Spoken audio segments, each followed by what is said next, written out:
నమస్తే అన్న అందరికీ నమస్కారం. కువైట్లోని కువైటీ మరియు ప్రవాస ఉద్యోగులకు కొత్త రూల్ అమల్లోకి వచ్చింది.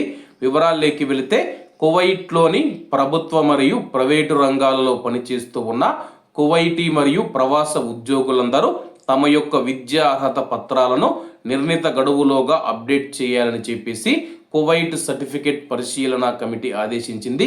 ఈ మేరకు సంబంధిత సంస్థలకు స్పష్టమైన మార్గదర్శకాలను జారీ చేసింది. ప్రతి ఉద్యోగి తమ యొక్క వివరాలను సాహెల్ యాప్ ద్వారా అప్డేట్ చేయాల్సి ఉంటుంది. ప్రభుత్వ మరియు ప్రైవేటు రంగాల్లో పనిచేస్తూ ఉన్న కువైటీ పౌరులతో పాటు ప్రవాసులందరికీ ఈ కొత్త రూలు వర్తిస్తుందని చెప్పేసి మంత్రిత్వ శాఖలు, ప్రభుత్వ విభాగాలు మరియు ప్రభుత్వ రంగ సంస్థల ప్రతినిధులతో నిర్వహించిన సమావేశంలో ఈ నిర్ణయం తీసుకున్నారు. విద్యా అర్హతల్లో పారదర్శకతను పెంచడం మరియు నకిలీ సర్టిఫికెట్లను అరికట్టడమే ఈ తనిఖీల ప్రధాన ఉద్దేశం అని చెప్పేసి కమిటీ చైర్మన్ అబ్దుల్ రసూల్ గారు తెలిపారు. సర్టిఫికెట్లలో తప్పుడు సమాచారం ఇస్తే తీవ్ర పరిణామాలు ఉంటాయని ఆయన హెచ్చరించారు.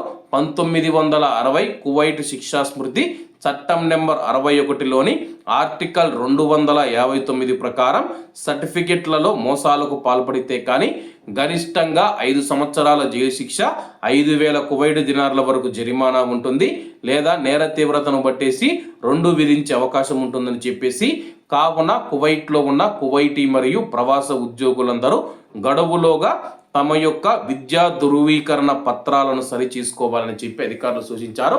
కాబట్టి కువైట్లో ఉన్న మన భారతీయులు ఎవరైతే ఉన్నారో మీ యొక్క సర్టిఫికెట్లు ఏవైతే ఉన్నాయో సాహెల్ అప్లికేషన్ ద్వారా అప్డేట్ చేసుకోవాల్సి ఉంటుంది. ప్రభుత్వ మరియు ప్రైవేటు రంగాలలో ఉద్యోగాలు చేస్తూ ఉన్నవారు, అలాగే ఇళ్లలో పనిచేసేవారు కానీ లేకపోతే కంపెనీలలో ఉద్యోగాలు చేసేవారు ఎవరైతే ఉన్నారో పెద్ద పెద్ద స్థానాలలో మంచి మంచి ఉద్యోగాలు చేస్తూ ఉంటారు కదా, అటువంటి వారికి మాత్రమే ఇది వర్తిస్తుందన్నమాట. కాబట్టి కువైట్లో ఉన్న మన భారతీయులు కూడా ఈ విషయాన్ని గమనించగలరు.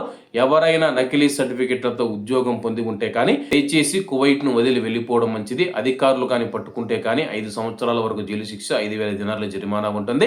కాబట్టి అందరూ బాగుండాలి, అందులో మనం ఉండాలి. అందరికీ నమస్తే అన్న, జై హింద్.